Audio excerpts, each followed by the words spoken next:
Nagsisimula ang kwento sa isa sa mga pinuno ng isang criminal organization na nakatitig sa dulo ng baril na nakatutok sa kanya. Ang pangalan niya ay Keiza Akiba, at hindi man lang siya kinakabahan. Siya mismo ang nagbigay ng baril sa lalaking kaharap niya at ipinaliwanag niyang may hawak din siyang isa. Ang kaibahan lang nila, hindi basta-basta humihila ng sandata si Keiza. Ipinaalala niya sa lalaking nagngangalang Zanzo Kasai na nasa isang quick draw showdown sila at inutusan itong bumaril na. Nanginginig si Zanzo sa sobrang takot dahil pinoprotektahan niya ang isang tao, at halos hindi niya makontrol ang sarili. Nainip na si Keiza kaya sumigaw siya at sinabing bumaril na ito. Ngunit sa mismong sandali bago mahayla ni Zanzo ang gatilyo, isang bala na ang pumasok sa kanyang ulo.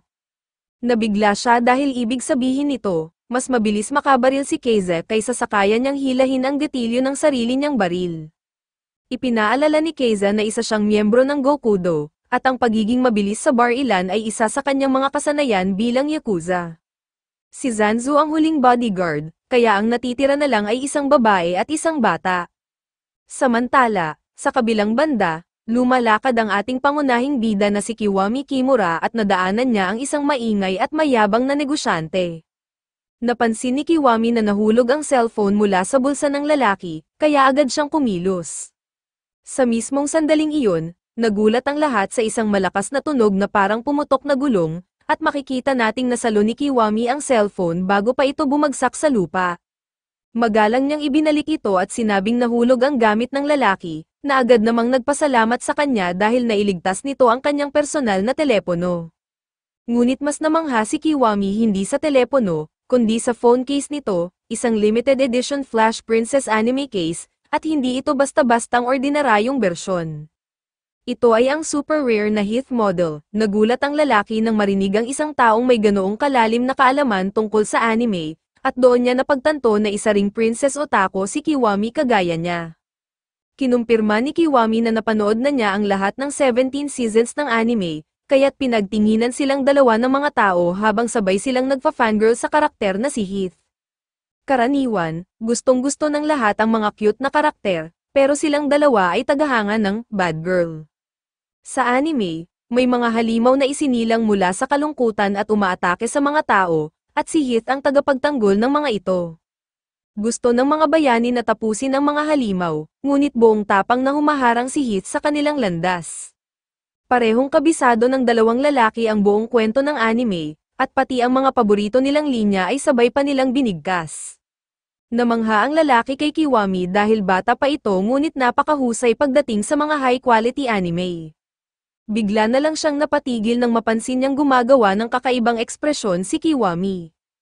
Agad namang humingi ng paumanhin si Kiwami at ipinaliwanag niyang hindi siya marunong ngumiti o tumawa. Natatakot siya na baka isipin ng iba na hindi siya nag-e-enjoy dahil palagi siyang seryoso, kahit sa totoo lang ay sobrang saya niya sa usapan nila tungkol sa princess. Sinubukan niyang iporma ang mukha niya para ngumiti, pero dahil sobrang tigas ng mga facial muscles niya sa kakaseryoso, hindi niya ito nagawa. Natawa ang negosyante at inabot kay Kiwami ang kanyang business card. Ang karakter sa pangalan niya ay Gokudo, ngunit ipinaliwanag niyang binabasa ito bilang Kawami. Ganoon din si Kiwami, ang karakter sa pangalan niya ay Ninja, ngunit binabasa ito bilang Shinoa. Bago pa sila makapagpatuloy sa pag-uusap, nakatanggap ng tawag sa negosyo si Kawami kaya sila'y naghiwalay. Umaasa si Kawami na magkita silang muli upang pag-usapan ulit ang tungkol sa princess, at ganoon din ang naramdaman ni Kiwami dahil natuwa rin siya sa kakaibang lalaking iyon. Biglang lumipad pababa ang isang uwak sa harapan ng mukha ni Kiwami at nagsalita ito ng Code 334. Nakidnap ang gobernador, at agad na inutusan si Shinoa na ayusin ang sitwasyon sa lalong madaling panahon. Samantala, sa loob ng isang lumang bodega, makikita natin na si Keiza Akiba ang utak sa likod ng pagdukot sa gobernador. Binalaan siya ng babae na may mabigat na kaparusahan kapag nakialam sa mga politiko, at nagbabala pa na paparating na ang mga pulis. Ngunit natawa lang si Akiba at ang kanyang mga tauhan sa pagbabanta nito. Bigla siyang nagpaputok ng ilang bala sa paligid ng babae upang iparamdam kung sino talaga ang may kontrol. Ipinaliwanag niya na tila hindi pa nito lubos na nauunawaan ang sitwasyon, sila ang Gokudo, at hindi sila natatakot sa mga politiko o sa mga pulis. Sa katunayan, kabaligtaran ng totoo, ang mga awtoridad mismo ang nanginginig sa takot sa Gokudo at sumusunod sa kanilang kagustuhan. Ibinunyag ni Akiba na ang gobernador ay pain lamang upang mahuli ang isang partikular na grupo. Nanlaki ang mga mata ng gobernador nang maunawaan kung sino ang tinutukoy nila, ngunit huli na ang lahat. Isang matinis na tunog ng nabasag na salamin ang umalingaw-ngaw, dahilan upang mapatingin ang lahat sa bintana, may kakaibang butas ng bala roon. Biglang natagpuan ng gobernador at ng kanyang anak na may takip ang kanilang mga mata, at hindi rin sila makarinig dahil may inilagay na headphones sa kanilang mga tainga. Malakas na anime music ang umalingaw-ngaw sa loob ng headphones, dahilan upang magtaka ang buong Gokudo kung ano ang nangyayari. Biglang tinawag ni Hikichi, ang kanang kamay ni Akiba, ang kanyang boss, ngunit natigilan ang lahat nang makita ang nangyari sa kanya. Mahina nitong sinabi na, hindi na ako maganda ang pakiramdam, at doon nila nakita na naputol na ang ulo ni Hikichi mula sa kanyang katawan. Humingi ito ng tawad sa pagkabigo niya, at dito na ibinunyag na ang lahat ng ito ay gawa ni Kiwami Shinoa. Nag-ulo ang buong silid nang hindi makapaniwala ang mga Gokudo kung paano napatay si Hikichi ng ganoon kadali. Doon napagtanto ni Keiza Akiba na dumating na sa wakas ang grupong kanilang tinutugis. Hindi sila natatakot sa mga politiko o pulis, ang tanging kinatatakutan lamang nila ay ang kanilang matagal ng kaaway. Ang kaaway na ito ay nagdudulot ng matinding sindak sa bawat kasapi ng Gokudo, at tama lamang dahil isang din nakikitang puwersa ang kumikitil ng ulo ng bawat isa sa kanila sa napakabilis at walang awang paraan. Matagal nang hinihintay ni Akiba ang sandaling ito, dahil ang kaaway na ito ay isang buhay na alamat sa mundo ng Gokudo, ang ninja. Habang binibigkas ni Akiba ang isang sinaunang propesya ng Gokudo tungkol sa kaparusahan ng mga makasalanan sa ilalim ng mundo, bigla siyang napatigil. Paglingon niya, isang misteryosong lalaki ang nasa kanyang likuran, at laking gulat niya nang makita na wala nang natirang buhay sa kanyang mga tauhan. Ang lalaking iyon ay si Kiwami Shinoa, ang mismong ninja, at siya ang nagtapos sa pagbigkas ng propesya. Kapag ang isang tao ay nagkasala sa ilalim ng mundo, darating ang ninja upang siya'y parusahan. Napasinghap si Akiba nang marinig iyon, lalo na nang sabihin ni Shinoa, bumaril ka na. Ang unang makaputok, siya ang panalo. Sa halip na bumaril, tinanong ni Akiba kung ano ba ang mali sa ninja, at halatang naiinis na si Shinoa dahil mas gusto pa nitong magsalita kaysa lumaban. Galit na galit si Akiba habang sinisigaw na tuwing sinusubukan nilang mamuhay, palaging dumarating ang mga ninja upang wasakin sila. Gusto niyang malaman kung bakit, tumingin si Shinoa sa gobernador at sa anak nito at kalmado niyang sinagot, dahil isinama ninyo ang mga bata sa kasamaan ninyo. Iyon ang dahilan kung bakit hindi ako kailanman makangiti o makatawa. Sinisi ni Akiba ang mga ninja sa pagkasira ng lahat, ngunit ayaw na ni Shinoa ng anumang paliwanag. Muling inutusan ni Shinoa si Akiba na bumaril, kaya ginawa ito ng lalaki, ngunit napakabagal ng kanyang bala kumpara sa bilis ni Shinoa. Sa isang kisap mata, umiwas ang ninja at sa loob lamang ng isang iglap, pinugutan niya ng ulo si Akiba gamit ang sarili niyang kamay. Namangha si Akiba sa kanyang huling hininga dahil hindi lang siya natalo sa bilis ng paghila ng gatilyo, tinalo siya ni Shinoa sa mismong bilis ng bala. Gayunpaman, nanatiling kumpiyansa si Keiza Akiba na magwawagi pa rin ang Gokudo, dahil may isang lalaking mangganguna sa kanila. Ngunit hindi na siya ang lalaking iyon, dahil bumagsak na ang kanyang katawan sa sahig. Ang ginamit ni Kiwami Shinoa ay ang kanyang teknik na tinatawag na Blade of Darkness, at mariin niyang idineklara na ang kanyang target ay tuluyang nawasak. Kinaumagahan, nagsagawa ng investigasyon ang mga pulis sa lugar ng krimen. Ligtas ang gobernador at ang kanyang anak, ngunit lahat ng tauhan ni Akiba ay patay. Tinukoy ng Superintendent Maru ang pangyayari bilang codemen, na nangangahulugang may mga ninja na sangkot.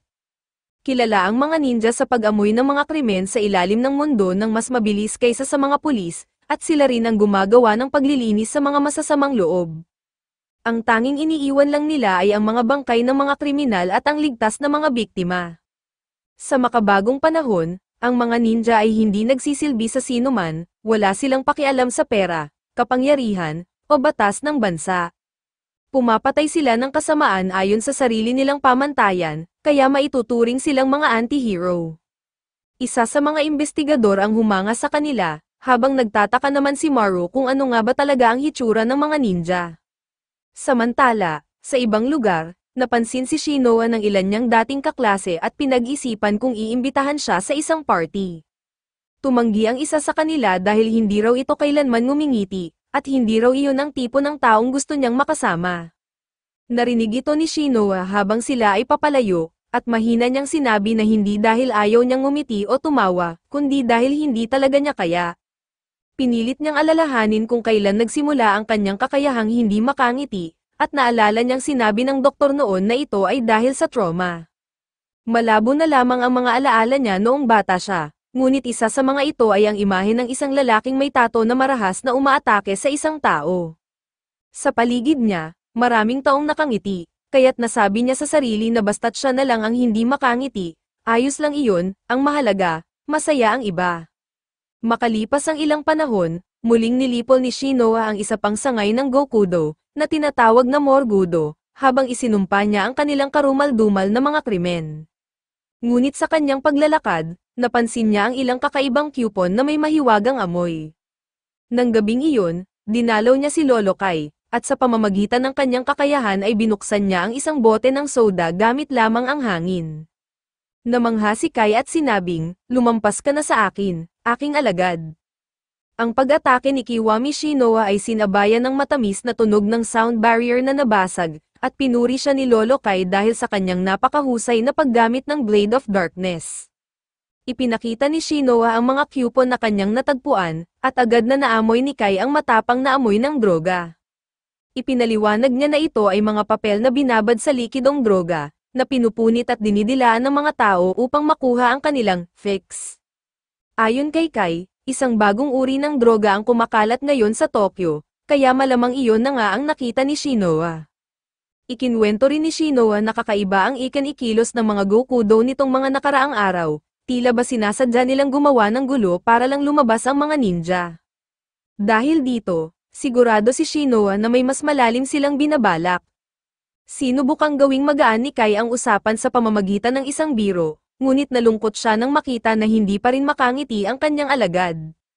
Biglang may nagrereklamong customer dahil sa ashtray na puno ng upos, kaya ipinakita ni Kai ang kanyang kakayahan at nalinis niya ito sa loob lamang ng isang kisap mata. Sa loob ng daan-daang taon, pinoprotektahan ng mga ninja ang bansang ito, at si Kai ay isa sa 8 Imperial Ninja. Ano man ang balak ng mga Gokudo, kung muli silang maghasik ng lagim sa ilalim ng mundo, nangako si Kai na wawasakin niya silang lahat. Kinabukasan, nagmamadaling tumakbo si Shinoa papunta sa isang lugar. Halos magpanik siya nang mapansing nanguhuli na siya, pala ay pumunta siya sa Princess Store para bumili ng mga limited edition items na mabibili lamang sa araw na iyon. Pagdating niya sa dulo ng pila, laking gulat niya nang makita si Kawami doon. Kaka-release lang ng pinakabagong episode ng Princess, kaya't ang dami nilang napag-usapan. Pakiramdam ni Kawami ay matagal na niyang kaibigan si Shinoa dahil sa ganda ng kanilang samahan, habang si Shinoa naman ay nagtataka kung tadhana ba ang dahilan kung bakit muli silang nagtagpo. Matapos gumastos ng sobra sa mga princess merch, nagpasya silang kumain ng tanghalian. Habang kumakain, galit na galit si Kawami habang inaalala ang epic betrayal scene sa anime, at halos maiyak siya ng pag-usapan kung paano nagtiyaga si Hit sa huling episode. Kilalang kilala si Kawami ng lahat sa restaurant, isa siyang palakaibigan na laging nagbibigay ng life advice sa mga tao sa paligid niya. Masayang nagtawanan ng lahat matapos magbiro si Kawami, kaya sinubukan ni Kiwami Shinoa na makisabay sa tawanan. Ayaw niyang magmukhang bastos o tila hindi nag-e-enjoy kagaya ng iba, ngunit hindi pa rin kayang ipakita ng kanyang mukha ang kasiyahan. Gustong baguhin ni Shinoa ang bahaging iyon ng sarili niya, kaya nagbigay ng suhestyon si Kawami. Tinanong muna niya si Shinoa kung mayroon ba itong mga kaibigan, ngunit malungkot itong sumagot ng wala. Ipinaliwanag ni Kawami na ang pinakamabisang paraan para mabago iyon ay ang makipag-ugnayan sa iba at magkaroon ng koneksyon. Sa kasamaang palad, ipinaalala ni Shinoa na wala siyang ekspresyon sa mukha at dahil doon, imposibleng makipagkaibigan, kahit sa paaralan. Ngayon ay naunawaan ni Kawami, kaya sinabi niya kay Shinoa, "Kung ganun, ako na ang magiging kaibigan mo." Nagulat si Shinoa, at biglang may hangin na lumabas sa kanyang bibig, napansin ni Kawami na iyon ay isang tawa. Iyon ang kauna-unahang beses na natutong tumawa si Shinoa, at labis na natuwa si Kawami para sa bago niyang kaibigan. Pagkatapos noon, nais pa sana nilang tapusin ang pagre-recap ng buong season ng Princess, ngunit kailangang pumasok ni Kawami sa trabaho. Nasa kalagitnaan pa lang sila ng 17 seasons, ngunit ayos lang dahil nagpalitan sila ng contact information at nangakong magpapatuloy sa susunod na pagkakataon. Hawak-hawak pa nila ang mga princess merch habang nagpaalam at naghiwalay ng landas. Gustong-gusto ni Shinoa na dumiretso kay Lolo Kai upang sabihin na, sa unang pagkakataon sa buong buhay niya, nakagawa siya ng kaibigan. Samantala, sa restaurant, nakatanggap ng mensahe si Kai mula sa uwak at agad niyang napagpasyahang isara ng maaga ang tindahan dahil sa isang mahalagang misyon. Sa kabilang banda, si Kawami naman ay nagkita sa kanyang driver na si Yuzawa, na nagpapaalala sa kanya na may malaking trabaho siyang haharapin. Habang nasa kotse, biglang nagbago ang ekspresyon ni Kawami, at napansin ni Yuzawa na lumabas na ang kanyang tunay na anyo. Hinubad ni Kawami ang kanyang pang-itaas na damit at doon nakita ang mga tato na bumabalot sa kanyang katawan, ang mga marka ng Gokudo. Ipinaalala ni Yuzawa na magulo na ang pamilya, unti-unti silang pinapatumba ng mga ninja, humihina na ang Gokudo, at pati ang mga mas batang kasapi ay tumatakas at sumasali sa ibang gang na walang kaugnayan sa Yakuza. Sabi ni Yuzawa na mas magiging madali ang lahat kung tatayo si Kawami bilang pinuno ng Gokudo, pero ayaw ni Kawami ng ganong idea dahil mas gustong-gusto niyang maging simpleng office worker, sa ilalim ng mundo, okay na siyang manatiling shadow boss. May plano si Kawami kung paano haharapin ang mga ninja, at makikita nating may kinalaman ito sa mga papel na may halong droga.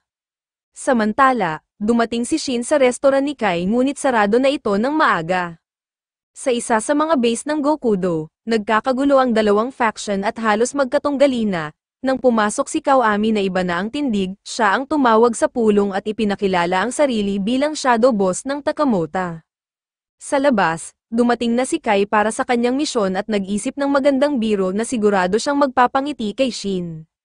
Sa loob ng pulong, inihayag ni Kawami sa lahat ang plano para magbayad ng utang ang Gokudo sa kanilang pinakamalaking kaaway, isang paraan para tuluyang puksain ang mga ninja. Sa labas naman, sinabi ni Kai na hindi niya alam kung ano ang niluluto ng mga Gokudo sa pulong na iyon, pero hindi mahalaga, kung may masamang balak sila, siya na ang bahala na maglinis. Salamat sa panonood ng Part 1 Nanogram Recap ko, siguraduhing i-like ang video para sa susunod na part.